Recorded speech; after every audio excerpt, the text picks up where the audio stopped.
Kita masuk ke segmen 3 atau seri ketiga, yaitu kita membahas bagaimana sih membedakan praktek antara penjualan langsung yang benar dengan perusahaan money game. Bagaimana membedakannya? Sebenarnya ada 3 hal untuk bisa membedakan. Yang pertama adalah kita cek dari sumber bonusnya. Kalau direct selling yang benar, sumber bonus dari kegiatan penjualan barang. Terjadinya penjualan, maka ada bonus. Sedangkan kalau money game atau skema piramida, bonus berasal dari kegiatan perekrutan anggota. Jadi uang keanggotaan itu yang dibagi-bagikan. Kemudian yang kedua adalah syarat bonus. Bagaimana sih syarat bonusnya? Kalau direct selling atau MLM yang benar berasal dari barang yang terjual. Jadi syarat bonus kalau mau ada bonus ya harus ada barang yang terjual. Itu syaratnya. Sedangkan kalau money game syarat bonusnya adalah harus ada orang baru yang join. Itu sebagai syarat bonus. Kemudian yang ketiga adalah jika kegiatan recruiting dihentikan, apa yang terjadi dengan bonusnya? Jika kita simulasikan recruiting dihentikan, tidak boleh ada recruiting, kalau MLM yang benar, bonus tetap akan mengalir. Tetapi kalau skema piramida, bonus akan berhenti mengalir. Nah, ada beberapa yang bertanya, binary itu money game atau tidak? Yang sekarang sedang luas dibicarakan. Binary itu money game, binary itu money game. Kembali lagi kita melihat dari sisi ini, kita uji.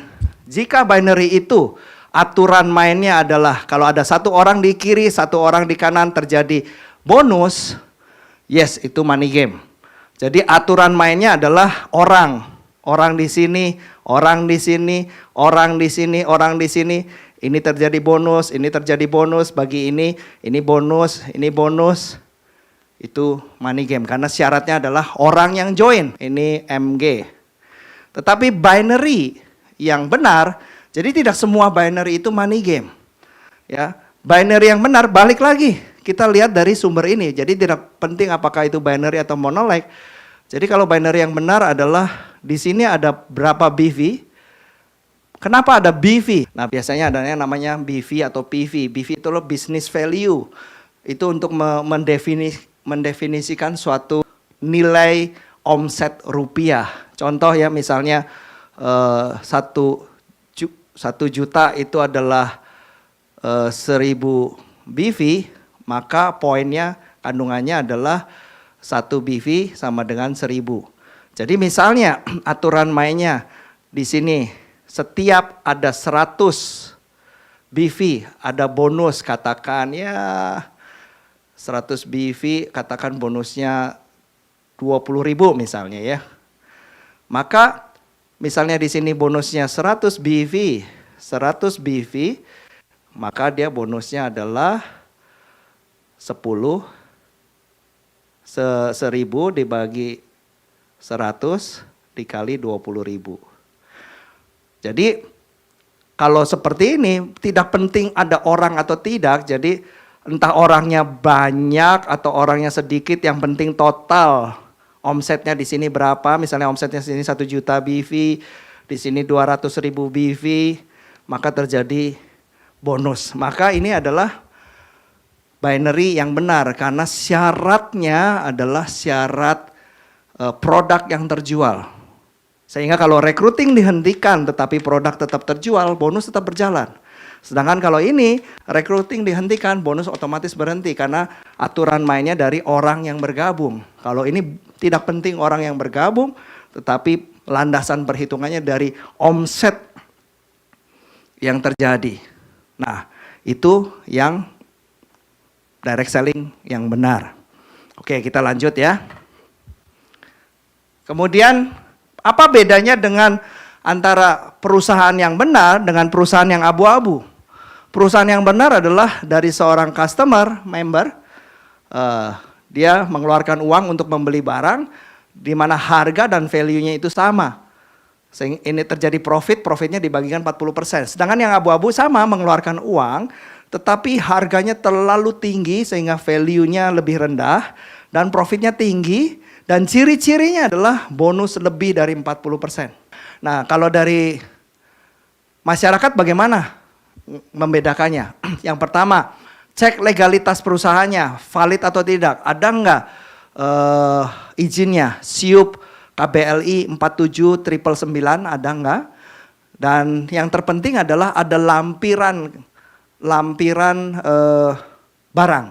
Kalau sudah ada lampiran barang, artinya perusahaan itu sudah memenuhi komitmennya, artinya sudah disetujui oleh Kemendak dan sudah diverifikasi oleh asosiasi, oleh APLI, dan disetujui oleh Kemendak, dan perusahaan itu sah untuk bisa menjalankannya. Cirinya adalah bukan cuman OSS saja, bukan cuman KBLI aja, tetapi minta lampiran produknya. Itu kuncinya, lampiran produknya. Itu menunjukkan bahwa sudah disetujui. Kemudian apakah ada produknya? Pertanyaan yang kedua. Dan pertanyaan ketiga, apakah menekankan kepada penjualan produk bukan pada peringkat? Menekankannya penjualan produk atau peringkat? Apakah komisinya dibayarkan berdasarkan penjualan produk bukan pada jumlah pendaftaran atau recruiting? Nah, itu yang harus dipastikan. Syaratnya tadi recruiting atau penjualan produk. Yang berikutnya adalah apakah peserta masih menghasilkan uang jika recruiting dihentikan? Jadi Bapak Ibu bisa ngecek kalau saya nggak ngerekrut lagi atau misalnya di dalam jaringan saya tidak terjadi orang baru, apakah bonus masih keluar? Kalau nggak keluar berarti itu money game. Ya, kalau keluar ya itu yang benar, tapi kalau keluar tapi sedikit jadi lebih kecil artinya itu abu-abu. Kemudian apakah ada kebijakan pengembalian produk yang rasional? Jadi semua perusahaan direct selling atau MLM itu wajib memiliki kebijakan produk kembali. Apakah ada atau tidak? Kemudian apakah produk memiliki nilai pasar yang wajar? Tadi untuk bisa membedakan mana yang abu-abu atau yang tidak, produknya harganya mahal. Apakah ada alasan untuk membeli barang? Jadi orang bergabung itu karena memang produknya atau karena opportunity-nya. Kalau lebih karena opportunity-nya dan produknya susah dijual karena terlalu mahal, itu juga hati-hati ya. Jadi kalau 1, 2, 3, 4, 5, 6, 7, 8 pertanyaan ini jawabannya semuanya iya, maka perusahaan itu bisa dipercaya. Tetapi kalau ada satu saja jawabannya tidak, kemungkinan besar bentuk penipuan sistem piramida. Mudah kan?